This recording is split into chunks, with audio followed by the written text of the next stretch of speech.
पहाड़ियों के बीच बसा एक छोटा सा गांव। यहाँ की हवा में ठंडक है और लोगों के दिलों में सदियों पुरानी परंपराएं। कच्चा लेकिन बड़ा घर। घर के आंगन में 4 नौजवान बैठे हैं।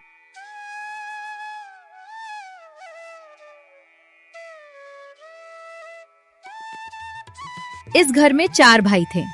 भीम सबसे बड़ा, गंभीर, घर का मुखिया। रघु समझदार, चुप रहने वाला।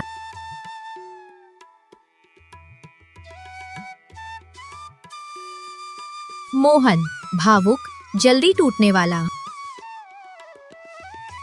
ललित सबसे छोटा, गुस्सैल लेकिन सच्चा।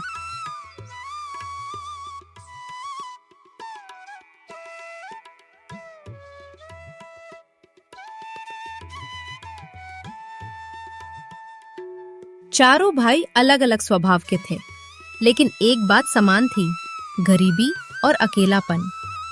इन 4 भाइयों की माँ 5 साल पहले ही गुजर गई थी। घर के अंदर माँ की पुरानी तस्वीर, धूप अगरबत्ती।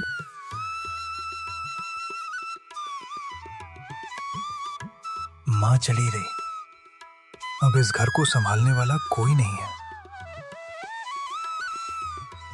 भैया, घर सूना लग रहा है। सूना नहीं, अधूरा।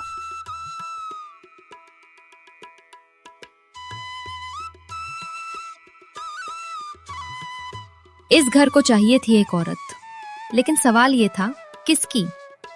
चारों भाई ने सोचा था, अगर हम अलग अलग लड़की से शादी करेंगे तो चारों भाइयों में बंटवारा और अलगाव हो जाएगा। चारों भाइयों में एक खास बात थी कि वो अपना सब कुछ बांट सकते हैं, पर जमीन नहीं। इसलिए हम भाइयों की एक ही पत्नी होगी।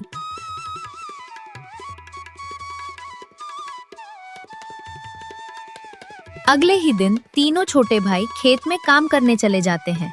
भीम अकेला घर पर रुक जाता है।